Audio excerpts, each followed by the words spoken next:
बिस्मिल्लाहिर्रहमानिर्रहीम रब्बिश्रह ली सदरी वयस्सिर ली अमरी वहलुल उक़दतम मिन लिसानी यफ़क़हू क़ौली। My dear students and viewers, अस्सलाम वालेकुम। उम्मीद करता हूँ आप खैरियत से होंगे। आज का हमारा टॉपिक बेटा पोएम नंबर 10 है, the hollow man. First year English book 3 जो है उसका पार्ट 2 पोएम्स जो हैं उनमें हम पोएम नंबर 10 करेंगे। बेटा बुक्स आप लोगों के सामने हो ताकि हम पोएम नंबर 10 को अच्छे तरीके से डिस्कस कर सकें। The hollow man poem number 10 है, द हॉलो मैन। तो इसको टी.एस. एलियट ने लिखा है। इसकी सबसे पहले हम थोड़ी सी तशरीह करेंगे ताकि आप लोगों को क्लियर हो, समझ आए। तो बेटा पॉइंट आप लोग अपनी बुक सामने रखें ताकि हम the hollow man by T S. Eliot poem number 10 जो है उसको अच्छे तरीके से डिस्कस कर सकें। We are the hollow man, we are the stuffed man, leaning together head piece with straw, alas अफसोस। We are hollow man, hollow कहते हैं खोखले इंसान। हॉलो के लिए खोखले का लफ्ज यूज होता है, मीन्स वर्थलेस, यानी हमारी कोई वैल्यू नहीं है, वैल्यूलेस, VALUELESS, खोखले इंसान है।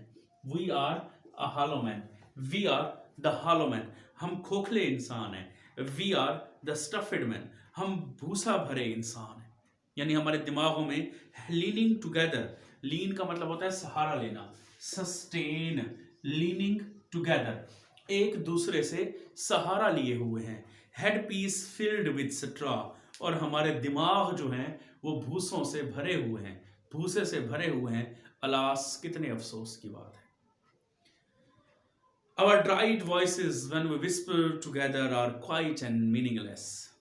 Our dried voices, और हमारी बेमानी गुफ्तगू, when we whisper together, जब हम सरगोशियां करते हैं, विस्पर मरमर, सरगोशी करना, MUR, murmur together, when we whisper together, जब हम इकट्ठे सरगोशियां करते हैं, are quiet and meaningless, तो वो खामोश हैं और बेमायनी हैं, meaningless, as wind in dry grass, जैसे कि खुश्क घास पर हवा का चलना हो, a rat's feet on over broken glass, या टूटे फूटे शीशों पर चूहों का दौड़ना हो। इन अवर ड्राई सेलर, हमारे खुश्क तहखानों में, सेलर तहखाने को कहा जाता है, बेस को कहा जाता है। तो in these lines the poet wants to express his feelings about the modern man.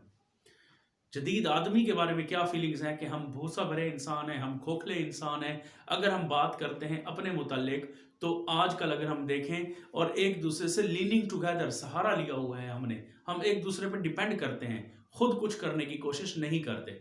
यहाँ पर पहला पॉइंट। दूसरी बात जो यहाँ पे पोइट ने बयान की है, when we talk with each other, with one another, जब हम एक दूसरे से बात करते हैं, our talk is meaningless, our conversation is valueless and worthless and meaningless. We don't understand our talking when we talk to other people, when we talk to any personality, we don't think about it, what we are talking about. अब जब ये चीजें आएंगी, ये बात होगी, and the poet also compares our whispering, our talking, our conversation like as the rats that are in broken mirrors, like as a dry wind, dry grass, that is a wind in a dry grass that blows. तो ये चीजें जो है discuss कर रही हैं कि हमारी गुफ्तगू बेमैनी हो चुकी है। ऐसे लगता है जैसे हम लोग किसी ऐसी जगह पर हों जहां पर हमारी बात की कोई इंपॉर्टेंस ना हो, और हम ऐसे हों जैसे चूहे दौड़ रहे हों तहखानों में, या घास की सनसनाहट होती है। तो राइटर पोइट जो है वो हमें इस चीज से कंपेयर कर रहा है। Shape without form, shade without color, paralyzed force, gesture without motion. Shape without form, बेढंग शक्लें हैं, shape without form. Shade without color, रंग बेरंग है। Paralyzed force, paralyzed कहते हैं मफलूज, crippled, इसके लिए वर्ड हम CRIPPLED, crippled, paralyzed force, हमारी जो ताकत है वो मफलूज हो चुकी है। जेस्चर विदाउट मोशन, हमारी हरकत सकनात तो हैं लेकिन उन इशारों में किसी किस्म की हरकत सकनात नहीं नजर आती। बहुत इंपॉर्टेंट लाइंस हैं ये एग्जामिनेशन पॉइंट ऑफ व्यू से भी बेटा। Those who have crossed with direct eyes to death other kingdoms, कि वो लोग जो मर चुके हैं, क्रॉस डाइड हो चुके हैं, विद डायरेक्ट आईज, तो वो अपनी सीधी बराह रास्त आंखों से दूसरों की बादशाहत पर नजर रखे हुए हों। रिमेंबर अस, वो हमें याद करते हैं। If at all not as lost, तो वो हमें मुकम्मल याद ही करते हैं। वायोलेंट सोल्स, वायोलेंट यहाँ पर पुरतशद्दुद, fires, excited, violent souls but only, कि सिर्फ पुरतशद्दुद रूहें ही हैं। As the hollow man the stuffed man, कि हम खोखले इंसान हैं, भूसा भरे इंसान हैं। तो काफ़ी तारीफ की है मैं कहूँगा टी.एस. एलियट ने मॉडर्न मैन की। तो इस चीज़ को अगर हम देखें, ये मेरे हिस्टोरिकल रिमार्क्स हैं, आप लोग ये मत समझिएगा कि ये वाकई सच में तारीफ की गई है। तो टी.एस. एलियट ने यहाँ पे सटायर किया है, हिस्टोरिकल रिमार्क्स दिए हैं अबाउट द मॉडर्न मैन। तो इसकी बेटा एक्सरसाइज की तरफ हम चलते हैं। द हॉलो मैन जो है, इसकी एक्सरसाइज आप लोग ओपन करेंगे। Choose the correct answer from the options given below. The poet calls man hungry, thirsty, hollow या क्रूअल। तो हॉलो आएगा, सी ऑप्शन ठीक है इसका।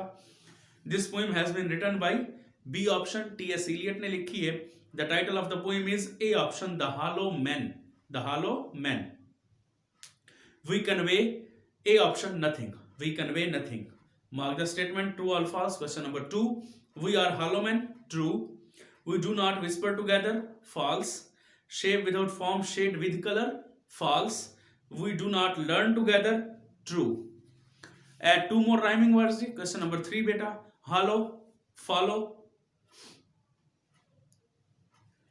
glass, class, floss, color, holler, stoller, pillar, wind, rind, bend.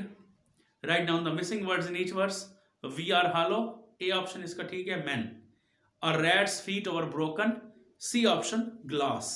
Remember us, if at all not as, A option, lost.